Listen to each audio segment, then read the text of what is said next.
Merci d'avoir accepté de refaire le match avec nous.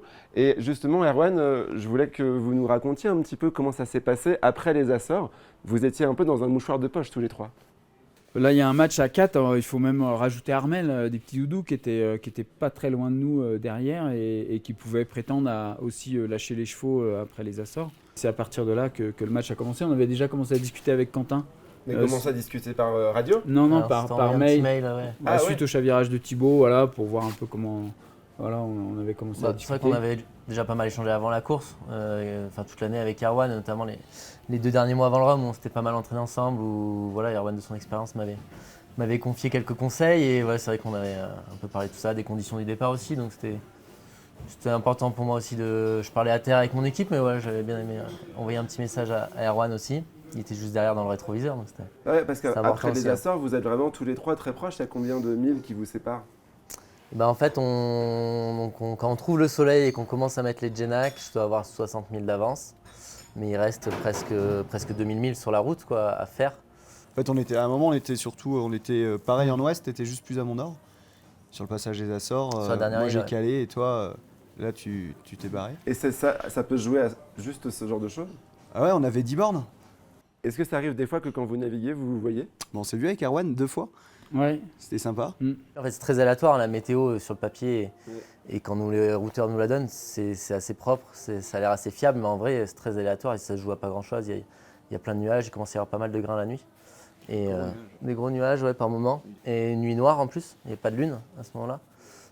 Donc c'est vrai que moi j'ai une vitesse moyenne qui est assez correcte, mais derrière ça va plus vite et j'arrive pas à tenir le rythme, quoi. Et justement, est-ce que c'est stressant de se sentir talonné comme ça de près? Tu sais que tu n'as pas droit à l'erreur. En plus, le classement, il est un peu, pas le classement en termes de points, mais en termes de distance, il est pas très juste parce que c'est par rapport à la ligne d'arrivée, Ouais. par rapport à la pointe de la Guadeloupe. Et du coup, si tu fais de l'ouest, tu perds énormément. Pendant 1 heure, tu perds 20 000. Donc c'est vrai que ça fait un peu yo-yo dans les classements en distance. Donc ça, mentalement, c'est pas simple aussi de garder la pression. Je sais qu'Erwan, c'est sa 4e fois. Sa 4e transat au portant, donc forcément il a un petit avantage là-dessus. Seb il a un super bateau avec des gros flotteurs, donc je sais qu'il peut attaquer et il n'hésite pas à attaquer derrière un peu fort. C'est vrai que moi j'ai un peu mal à tenir le rythme et petit à petit l'écart se réduit, quoi. La stratégie, c'est de se donner les moyens d'être plus rapide tout le temps à chaque pointage. Et à quel moment est-ce que toi, Seb, tu décroches? Enfin, je pense qu'il y a 2 sujets. C'est on arrive sur l'anticyclone. Je crois qu'Erwan me double avant. On fait un bon passage, nous on fait un bon passage d'anticyclone. On arrive à se recaler dans ton sud et on repart dans le sud. Tu es derrière nous à 20-25 000 derrière nous. Et là, moi, c'est une nuit qui a été assez fatale pour moi parce que je mets pas mal d'énergie dans la journée pour essayer de tenir le rythme de Quentin et Erwan avec un bateau un poil différent, en particulier sur le confort et la manière dont tu es protégé. Moi, je suis un petit peu plus en mode cabriolet. On n'a pas le vent prévu et nous, on y va plein badin à fond. Et en fait, on ne voyait pas qu'il y avait un énorme nuage qui a dû commencer à nous poursuivre parce que c'était dans la nuit noire. Moi, je voyais rien. Et en fait, à un moment, ça n'a pas loupé. La pluie a commencé à tomber. Puis là, ça a été un déluge et j'ai mis 3 heures à me sortir du nuage à 0 nœud de vent. Et où Erwan, je pense, toi, tu as vu l'info, ou en tout cas, où tu as interprété le fait qu'il y avait un nuage et tu as réussi à te barrer. Je suis sorti de là, j'étais déjà très fatigué. Et je suis sorti de là, c'était fini. Et au final, le lendemain, donc là, je fais un gros 24 heures blanc sans sommeil. Et le lendemain, j'arrive à peu près à m'endormir. J'arrive à me faire un quart d'heure, 20 minutes. Et là, en dormant, je plante les 3 flotteurs dans la... Donc je perds 60 000 sur Erwan. Je dois passer à quasiment 100 000 sur Quentin. Le lendemain, j'ai une belle alerte. Et là, je fais un calcul rapide qui me dit... Franchement, on est à 2 jours et demi de la Guadeloupe. Tu es dans un état de fatigue avancé. Eux, ils sont probablement plus en forme que toi. Ils ont de l'avance. Donc, il faut que tu rattrapes. 2, il faut que tu doubles. Sinon, tu es 3e. Ton bateau est en super état. Et voilà, à ce moment-là, j'ai pris le parti de valider mon podium plutôt que de tenter quelque chose de quasi impossible et de me mettre en danger, le bateau et moi, quoi. C'est aussi là où j'ai appris que la route du Rhum était une course d'expérience. Et que ça ne se gagne pas. Tu peux pas, il n'y a pas Ça- d'autre entraînement que de faire un Rhum, et c'est là où Erwan avait un petit avantage aussi. Il faut savoir, je dirais, le sommeil sur le long terme, la vie à bord. Il y a quelque chose auquel vous ne pouvez pas non plus vous entraîner, c'est à faire le tour de Guadeloupe. Apparemment, c'est assez technique. Ouais, exactement. Alors après, on avec le Pro 5 Tour, on avait fait des petits dévents l'année dernière de Grande Canaria et tout. Donc c'est un endroit qui est assez piégeux, il faut faire gaffe. Il y a plusieurs approches. Et déjà juste avant la Guadeloupe, moi, ce qui nous a un peu piégé, c'est surtout tous les dispositifs de pêche. En plus de ça, on attendait une bascule de vent juste avant d'arriver.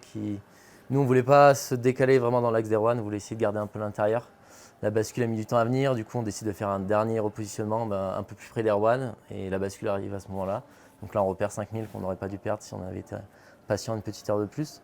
Le vent monte fort, moi je fais un dernier planté un peu sauvage aussi, où le bateau il monte à 30 nœuds et puis j'enfourne jusqu'au bras, du coup après je roule le Genac.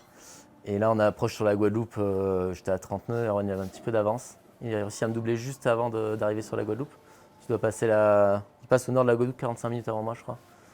Et... Quanton après tu repasses après lui Ouais, Erwan il tombe dans la pétole en premier. En fait, moi, donc là, on a passé en 4G, donc là, je peux appeler le routeur en direct. Il m'envoie un waypoint. Et au moment où je rentre le waypoint sur l'ordinateur, je capte Erwan à l'AIS. Je suis mince, il y a Erwan sur notre waypoint, donc déjà, il a la même stratégie que nous. Et donc, on fait 3000. En fait, c'est ça, tu fais le début, tu es à 3000 de la côte. Tu fais vraiment du plein sud. Et une fois que tu as fait ces premiers 1000, que tu as passé un peu les premiers dévents, tu rentres plus vers la plage. Et là, le but c'est d'être entre Erwan et la plage. Et le vent a pas mal tourné, donc c'est vrai qu'on a fait quelques manœuvres. Après j'ai essayé de voir, mon routeur me mettait un peu la pression de savoir quelle voile avait Erwan. Donc c'est vrai qu'en me rapprochant, j'ai essayé d'éclairer un peu Erwan pour se voir. J'ai vu qu'il n'avait pas de Genaker. Donc c'est là où j'avais un petit avantage. Donc j'ai réussi à le redoubler une première fois. Je perds en vitesse, il me redouble. Et en fait, ça 3 fois, quoi. Je remets le Genac 3 fois. On arrive à Basse-Terre en même temps. Moi, je suis encore sous Genaker, donc j'ai pas envie de me retrouver auprès avec cette grande voile qu'il faut rouler tout seul. Moi, je suis cramé. Donc je roule, Erwan il est à côté de moi. Et en fait, en roulant, j'ai mis le pilote en mode vent. Et là, le vent adonne en grand. En fait, il repasse nord. Et en fait, du coup, je vais vers la plage, quoi, enfin vers la montagne. Et Erwan, il arrive à faire du sud et à garder le vent de sud-est et après se barrer. Et voilà, on avait 20 secondes d'écart et il se retrouve avec 3000 d'avance le temps que je fasse la manœuvre. Bon, là, ce qu'il faut juste retenir, c'est leur magnifique course, et que ce soit Seb et surtout Quentin, et avec son jeune âge et avec son peu d'expérience. La voile est quelque chose où l'expérience se respecte et Erwan, il a plus d'expérience que nous. Je veux dire, il a gagné déjà la Route du Rhum, ça doit être ta 3e ou ta 4e Route du Rhum en Ocean 50. Il a gagné 2 fois la Jacques Vabre. Enfin, tu vois, Erwan, pour nous, c'est évidemment un concurrent. Mais c'est aussi une encyclopédie, quoi. Enfin, ça donne un petit coup de vieux, ça, quand même. Et il joue très bien le jeu parce que la voile, c'est aussi un sport de transmission. Et Quentin et Erwan en parlaient, ils ont beaucoup transmis. Alors, c'est aussi quelque chose que le grand public voit peut-être moins par rapport aux classes 40, à l'IMOCA, même peut-être à l'Ultime. Mais nos bateaux, ils sont super chauds, quoi. Et je crois que c'est aussi ce truc, au final, qui nous lie tous, au-delà de l'amitié, où on est tous funambules sur nos trimarans. Et je pense que ça, c'est un lien c'est un respect qu'on a tous les uns envers les autres, parce qu'on sait tous ce que c'est.